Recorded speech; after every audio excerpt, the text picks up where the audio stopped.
How good did that sound? Must have sounded just as fabulous out there as it did in the room. Big Joanie performing for you live here on Resonance FM this Saturday lunchtime. In reverse order, you heard lastly there, Cut Your Hair. Before that, Used to Be Friends. In the middle, How Could You Love Me? Before that, Way Out. And the band kicked it off with Token. And let me chuck up some microphones. So, Steph, hello. Oh, Hello. I asked you just as you took a gulp of water, a well-earned gulp of water. And then Jardine. Hiya. And Estella. Hello. Thank you so much for coming to play for us today. Really, really wonderful. Steph, you've been on the show, on the station before, is that right? Yeah, I think, well, actually, Big Joanie were technically on the station before, but we just played, I think it might have just been guitar and drums. Like an unplugged. Yeah, it was like an unplugged version, and it was maybe 2 or 3 years ago, so it was a while ago. How long have Big Joanie been going? About 6 years?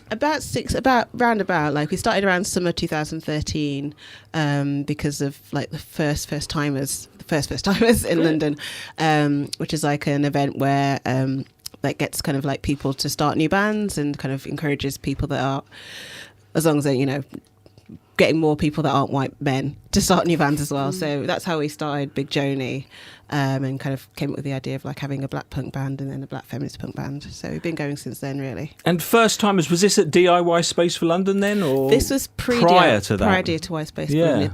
DIY Space for London opened the year after. So this was, the first night was at Hackney Mare Street Squat, and then the weird people at the squat kicked us out after that night, and then the second night was at Power Lunches when that was still around. So it was a really great event. I was going to say, so I mean, because that's still going, is it? Is it an annual thing, first timers? It is. It's annual, isn't it? Yeah, so it's the first May bank holiday every year is the first timers weekend, where they have 2 days of gigs, all bands playing for the first time. But now it's become more of a series of workshops. So from this year, from January up until the main event in May, there's workshops pretty much every weekend at DIY Space for London, open to beginners, teaching like lyric writing workshops. We had a big jam session. A lot of like musicians are running like guitar workshops, bass, drums, how to put on your own gig, sound engineering workshops. So yeah, it's all geared to getting new faces into like playing music or either running things behind the scenes. And obviously the proof in the pudding being that here are you 6 years later still going strong, in fact going from strength to strength, just proving how important these kind of initiatives are. Oh yeah, it was like massively important. I mean, I don't know if I would have thought about kind of starting this kind of band if I didn't see that post or didn't see that kind of event that was happening. It was kind of, it was really like kind of essential to our starting. Yeah, I mean, started by Bryony Benyon. I guess he was like integral to starting first timers and also to getting DIY Space for London up and running. So kind of creating these areas where it made it really easy for people to come in and feel like welcomed into the DIY community. So yeah, that was really important, and I think the work that she did is still continuing. Yeah, and you're actively involved with it then, Estella, as are you? Yeah, on I'm an in the ongoing basis? Sound Workers Collective at DIY Space. That was where I learnt to do sound engineering, and I just took part in the last Jam on Your Hands, which is like the first time is like big jam session that a couple of like other local musicians were involved in to just get everyone down to like have a go at an instrument. We all learned to play What's Up, which only has like 3 notes, so it's pretty easy for the bassist. But yeah, then we had all the instruments in the main room of DIY Space, so like 4 basses, maybe like 5-6 guitars, loads of vocalists, about 4 or 5 keyboardists, and a drum kind of ensemble, and we all played the song together, and it's really nice. And I imagine really for this kind of event is also giving a platform for people who've never even stepped on a stage before. Oh yeah, definitely. Well, I mean, you hadn't played drums before. I hadn't played drums before. No, I'd never been in a band before.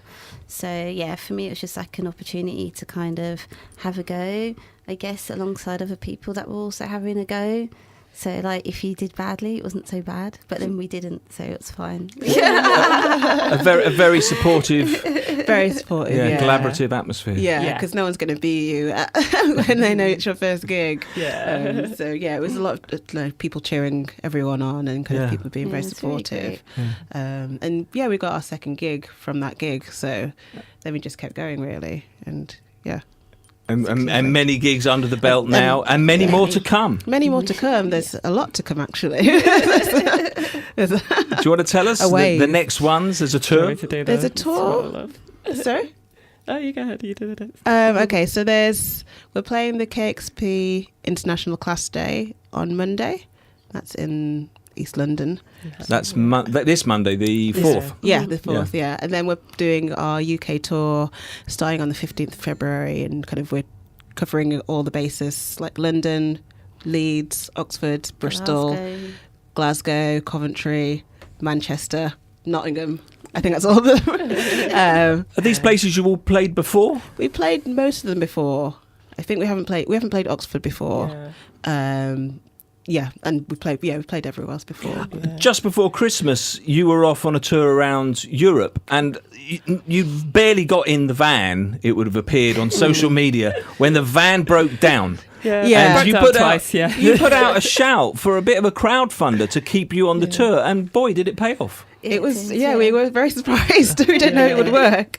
We were just so upset that we'd done like the UK portion of the tour, like the 3 days fine, and then we were just heading off on the motorway to get across the channel, and the car broke down on the motorway. Yeah. So we just thought, we'll just do a crowdfunder and just see if we can get like a couple hundred quid towards it, because it was costing like thousands to fix. Thousands. Yeah. It was great because we were supporting Parquet Courts as well, and it was our first like European tour, and they're a big band, so we didn't want to like miss out. Yeah. Considering like how much work we've put in to like get to that stage, and it just felt a bit like no, it was never going to happen. But it's so nice to have that kind of support that we didn't really. I wasn't aware that was there in that sense. Yeah. That people were just kind of, a lot of people were just giving like £5 or £10. It's amazing how quick those £5 and £10 add up, isn't it? It's a bit like today we're running our fundraiser. It's so heartwarming to know that there's always people out there listening to Resonance, enjoying Resonance,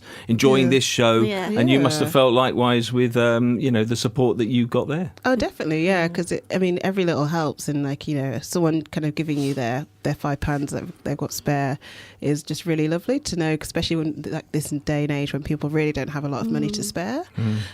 So we really appreciate it, and obviously it made a massive difference to us as a band, and we hope we kind of can keep touring to give that back to people to just show that we appreciate them.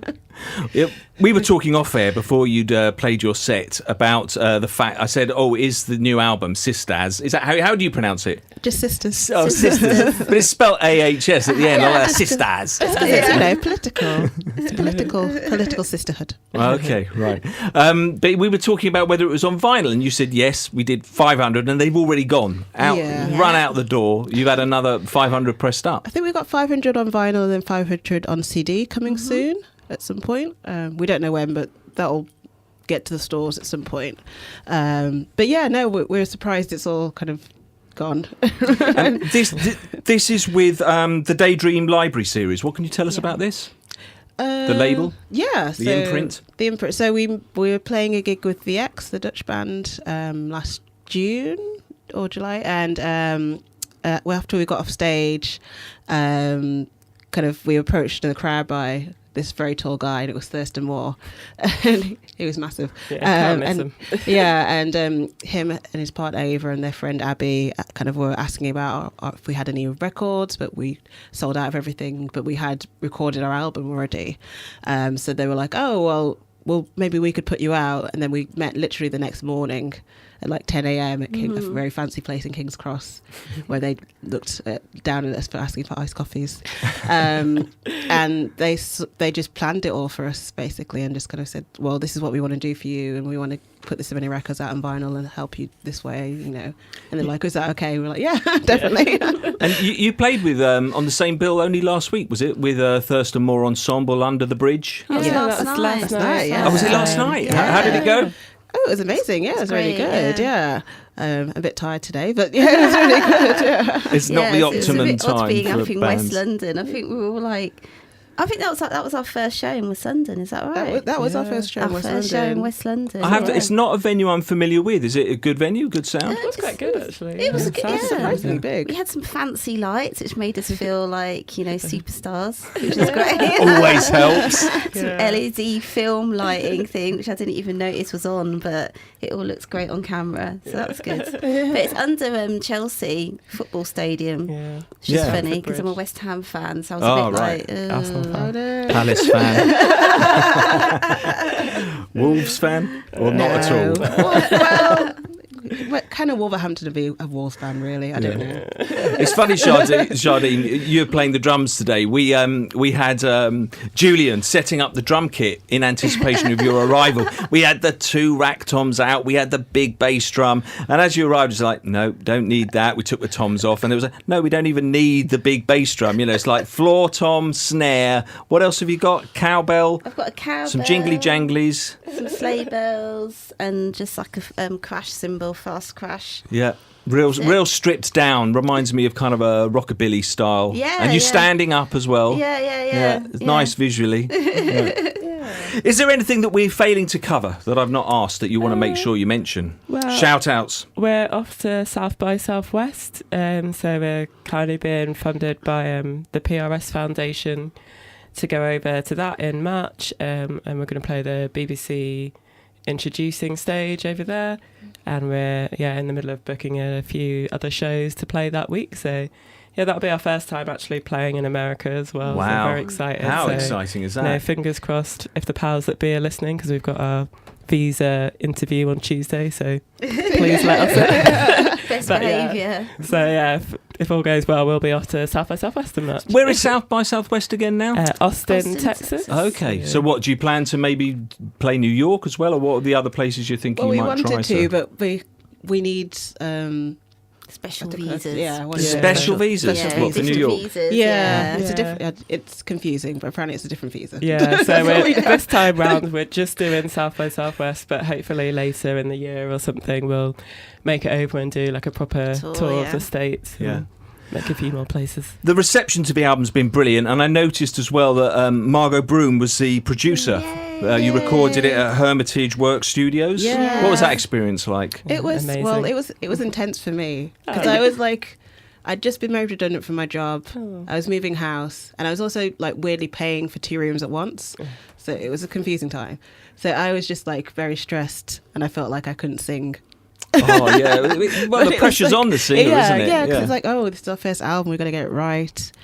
And then I went into the recording booth, and Margot's like, "That's not the right note. That's not the right note." And I was like, okay. She worked you hard. Like. Yeah, but yeah, I think she really worked us hard and kind of like listened to kind of what we were saying, and then kind of added her own ideas and kind of like her own take on things. So like for Fall Asleep, like we were kind of like talking about kind of like 24 Party People in New Order and kind of that whole scene, and that's how we thought of kind of adding all the synths and kind of that different layer to the song, because it sounded completely Fall different. Asleep was the lead single. The Yeah. lead single, yeah. So yeah, there's a lot of Margot on the record, I think. Yeah. And it was our first experience working with a producer in that way. So it was really interesting to kind of go and for once have like quite a long period of time to spend in the studio. We did like 2-3 day chunks and then a bit more kind of like working on the finishing touches. And the first day we went in, we like kind of played through all the songs that we wanted to record to Margot, and she kind of like listened, let it sink in, and then gave some feedback, and that gave her ideas for how to set us up for the full recording. And yeah, I just think having like her influence is definitely present on the record, because she really made it like a comfortable experience, but then wasn't afraid to push us and kind of expand our ideas of what the record could sound like. Yeah. And I'm just really grateful we were able to record with her. So, I mean, she's worked with some former guests of this show, Fat White Family, Phobophobes, Peluche, some really, really great, vibey London bands. Yeah. You've got plans for more recordings? Have you been busy writing? What? Oh God. Well, I've not been busy writing yet, but I hope to be. I'm writing like a whole other big projects. So Big Joanie opera. well, yeah, maybe. Steph's also writing a book at the minute, so she's very stretched. Yeah. Do we know what the book's about? Are you prepared to tell Are us? you allowed to say it? Maybe not. I'll keep it secret. Keep it secret. If people want to keep up to date with the band, where should we point them online? Oh, well, so we're on, you can find us on Bandcamp. It's just bigjourney.bandcamp.com, or on Facebook or Twitter. I think You're on pretty everything, much aren't you? on every Instagram. social media. Yeah. Tumblr, all of it, YouTube. You can't really get away from us. Spotify. I loved the quote that I read on, I think it was on your site. It says, one of the main reasons for coming together was to create an atmosphere to be completely ourselves as black women and discover what was possible to realise in these spaces. What are you going to be realising in the future? What are the plans? What are the... Well, I guess, I feel like the good thing about the band is that we kind of, we have a space where we can just be ourselves, and also kind of now that we found that, it's kind of... giving us a lot more confidence. So kind of taking that outside of our space and taking that kind of making that bigger, and kind of making sure that people kind of see that that's the thing that they can do too. Yeah. It's not like we're anything. Well, we are special, but not so I think, kind of maybe taking that out and kind of introducing that to other people as well. Well, look, Steph, Estella, Jardine, Big Joanie, thank you so much for coming and playing for us here on Resonance FM. It's been an absolute delight.